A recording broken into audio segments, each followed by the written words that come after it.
Assalamualaikum warahmatullahi wabarakatuh. Saya Hanasa Fitriani, jujur, baik, dan sopan.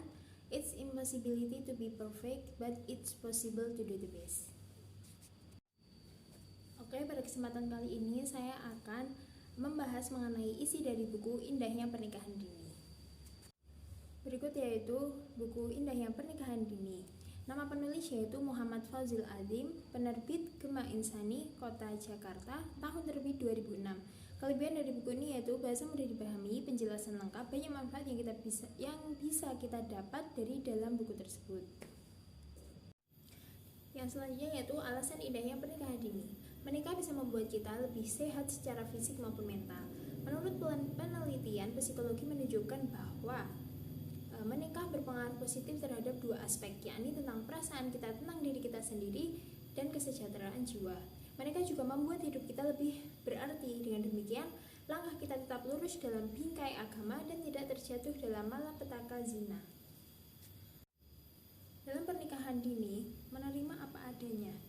Jadi, setiap orang mempunyai kekurangannya masing-masing, maka tak pantas bagi kita untuk mengharapkan pasangan yang sempurna, karena pasangan diciptakan untuk saling melengkapi. Selama niat nikah kita lurus, insya Allah ketenangan jiwa dan kehangatan cinta akan tumbuh dengan sendirinya, karena dengan pernikahan tersebut kita bisa saling melengkapi satu sama lain.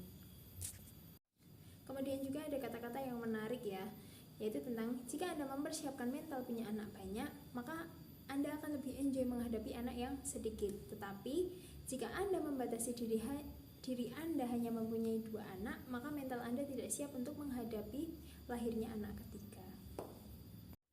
Kemudian yang perlu diperhatikan jika menikah dini, yaitu kalau pada akhirnya menikah dini adalah keputusan yang diambil, maka harus dipersiapkan dengan sebaik-baiknya. Menyegerakan nikah merupakan hal yang baik, tetapi tergesa-gesa dalam menikah dapat mendatangkan keburukan. Jadi, persiapan menikah yang utama berkaitan dengan aspek psikis dan ilmu. Di dalam buku tersebut, Dian Papalia dan Sally Wengels mengemukakan usia terbaik untuk menikah bagi perempuan adalah 19-25 tahun, sedangkan bagi laki-laki yaitu usia 20-25 tahun. Diharapkan sudah menikah. Ini adalah usia terbaik untuk menikah, baik untuk memulai kehidupan rumah tangga maupun untuk mengasuh anak pertama, the first time parent. Kemudian bagaimana menurut agama kita mengenai usia tersebut? Nah, jika menurut psikologi usia terbaik untuk menikah adalah antara 19-25 tahun. Lalu bagaimana kan Nabi kita memberikan petunjuk tersebut? Nah, maka Nabi tersebut menjawab pertanyaan ini. Teringatlah saya pada Ibnu Mas'ud radhiyallahu anhu, sahabat Nabi ini menceritakan sebuah hadis yang artinya, aku pernah mendengar Rasulullah Shallallahu Alaihi Wasallam bersabda, wahai para pemuda, barang siapa di antara kalian telah mencapai bah, kawinlah, karena sesungguhnya pernikahan itu lebih mampu menahan pandangan mata dan menjaga kemaluan. Dan hendaklah ia berpuasa dan barang siapa yang belum mampu melaksanakan, maka hendaklah ia berpuasa, karena sesungguhnya puasa itu akan meredakan gejolak hasrat seksual. Hadis riwayat Imam yang 5. Oke, jadi dalam penjelasan hadis tersebut, maka Rasulullah SAW menggunakan kata syabab yang sering kita maknakan sebagai pemuda. Akan tetapi, siapakah yang dimaksud dengan syabab tersebut? Syabab adalah seorang yang telah mencapai masa akil balik dan usianya belum mencapai 30 tahun. Masa akil balik seharusnya telah dialami oleh setiap orang pada rentan usia sekitar 14-17 tahun. Salah satu tanda yang biasanya dipakai sebagai patokan adalah kita sudah akil balik atau belum adalah datangnya mimpi basah. Akan tetapi pada masa kita sekarang, datangnya ihtilam sering tidak sejalan dengan telah cukup matangnya pikiran kita, sehingga kita telah memiliki kedewasaan berpikir, yaitu akil balik sendiri. Generasi yang lahir pada zaman kita banyak yang telah memiliki kemasakan seksual tetapi belum memiliki kedewasaan dalam berpikir.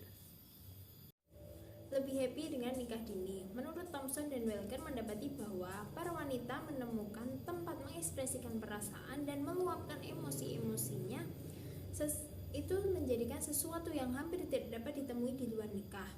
meski mereka bisa menjalin hubungan layaknya suami istri tanpa harus menikah. Tetapi sesungguhnya lebih happy, lebih sehat itu dengan nikah dini berdasarkan studi yang dilakukan oleh Ross dan kawan-kawannya pada tahun 1990. Orang-orang yang menikah ternyata cenderung lebih sehat dibandingkan mereka yang tidak menikah ataupun bercerai, menjanda ataupun menduda ataupun orang yang belum pernah menikah gitu ya. Jadi efek kesehatan ini sangat berpengaruh sekali. Dan secara teoritis laki-laki benar-benar akan jauh lebih sehat setelah menikah. Wallahu a'lam bishawab. Sekian pembahasan mengenai buku Indahnya Pernikahan Dini. Mohon maaf apabila ada kesalahan. Terima kasih. Wassalamualaikum warahmatullahi wabarakatuh.